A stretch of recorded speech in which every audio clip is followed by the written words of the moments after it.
Imagine unlimited supplies of manufactured human blood. The impact on healthcare would be immense. There'd be no need to rely on the goodwill of the public for blood donations. Hospitals would be guaranteed a supply of infection-free blood, and patients who require regular blood transfusions could see their quality of life improved. I'm Dr. Javed Abdulmunem in the UK, to meet scientists who are well on the way to turning this dream into a reality, and people whose lives it could transform. In the UK alone, around 2.2 million units of blood are used each year, including approximately 200,000 in Scotland. We're here to see how this donated blood is prepared before being sent to hospitals and clinics. Hello. Hello, Doctor. Javed. Nice to meet you. And so this starts as whole blood. It ends up here as being red cells. Red cells and plasma. So how do you separate that? By putting the filtered units into here with centrifuging.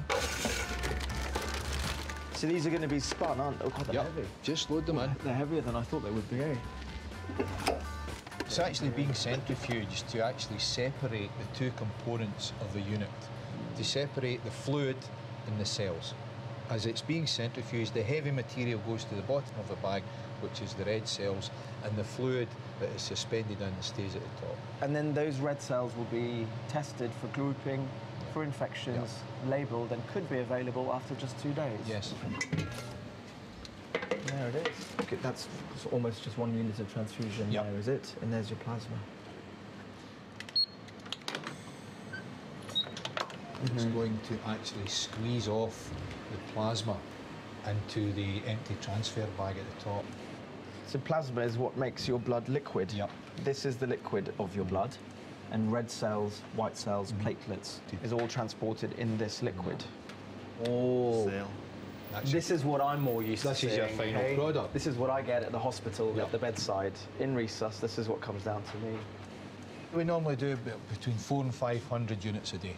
Wow. A busy day we can have up to 800. And that's 800 people who have blood donated that day. Yes. Blood donation is a central part of healthcare worldwide. In the UK, around 8,500 units of donated blood are used every day. One of the biggest demands on blood transfusion services is chronic blood diseases. I'm here at the thalassemia unit to meet Chris Sotorellis, who's one of the patients. Chris, hello. I'm Javed. Hello, Javed. Nice to meet you. Well, it's upstairs on the 3rd floor. Okay. Thalassemia is a group of inherited blood disorders that affect the body's ability to create red blood cells. The protein hemoglobin found in red blood cells transports oxygen from the lungs to the rest of the body and is produced inside the bone using iron that our body takes from food. In thalassemia, the bone does not produce hemoglobin, causing anemia and reduced oxygen-carrying capacity, leading to tiredness and breathlessness. In the most serious cases, it causes organ damage, restricted growth, liver disease, heart failure, and death. Sufferers require blood transfusions every 3 to 4 weeks. I've been coming here since more than 30 years now, 35 years plus. And this is our special super nurse. Hello. Emma. Hello, Javed. Nice to meet you. How are you doing? This is donated blood. Each unit is donated by an individual donor, and with Chris, obviously, it goes through the process. Then it's been washed, and they'll use other parts of the blood, then, you know, the platelets, whatever, for different disorders. Since he was 6, Chris has been receiving 3 to 4 units of red blood cells every 3 to 4 weeks. Through all of this, you've managed to get to university. Yes, I managed to go through school to get my grades and with all the other things in college. Because the fact that we have this condition does not mean that we stop everything else. In developed countries where established blood donation services exist, between 4 to 6% of the eligible population give blood. How much blood do you actually get through here in this unit? On an average day, we probably see around 10 to 12 patients. Usually they'll average between 2 or 3 units per patient. So when you're working out, we're looking at 30 to 40 units of blood each day. You know, to optimally treat a thalassemia patient for life, you're looking at an awful lot of money, even with concessions. Yeah. An awful lot of blood. An awful lot of blood. Yeah. The transfusions, as we said, are relatively smooth and can be managed relatively well.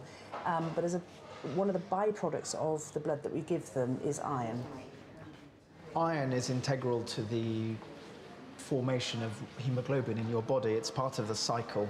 Now, if you're receiving vast quantities of external iron, as you are when you're getting a transfusion, your body cannot cope, and the iron eventually deposits itself into your organs. For example, your liver and your heart. Now, in years gone by, the only way to look for that would be to actually biopsy the liver, which was not a really good predictor of what was going to happen. In itself wasn't a very good monitor. And that's led to the development of this scan, which actually looks, just by scanning, nothing invasive or painful, it looks directly for iron levels in the liver and in the heart. At the moment, the blood we give, it's just taken from somebody's arm, so there's new cells, middle cells and aging cells. So therefore, the sort of rate of destruction of these cells varies tremendously. This mixture of old and new blood cells means donated blood has a short lifespan, and so regular recipients are at risk from iron overload. A solution for both these problems might be found in manufacturing blood with cells all of the same age. We've come to Glasgow University to meet Dr. Joe Mountford, who heads up a research project in the manufacture of blood using stem cells.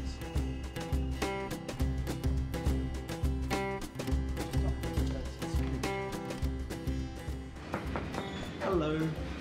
Hello, Joe. Hi, yes. Hello, Javid. How do you do? How are you? Good. This is the analysis lab. This isn't where the cells live. They live across the corridor, but this is where we find out if we've done what we meant to do. Cool. So the first thing before we do anything with any cells is to have a look at them and see how they look. So these are some embryonic stem cells. Stem cells are the building blocks of the body and have the ability to develop into many different cell types. Jo and her team are using them to produce a potentially unlimited supply of blood.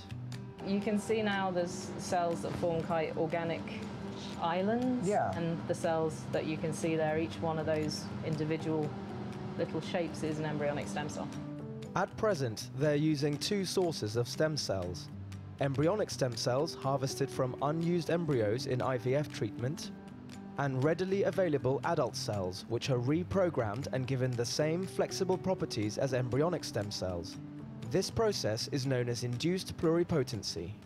So pluripotent means they have the capacity to turn into any cell of the body.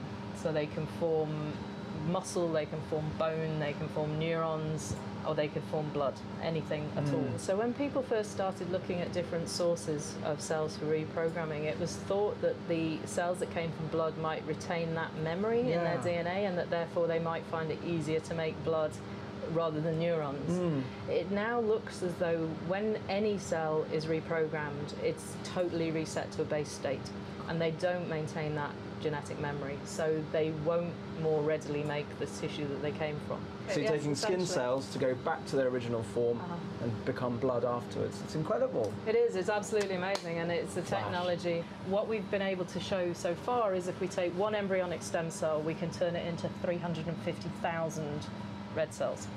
So a single pint of blood that we take from your arm or we would give back to a patient has 2 × 10 to the 12, so 2 million red blood cells, 2 trillion. 12 zeros, isn't it? 12 zeros. Crikey.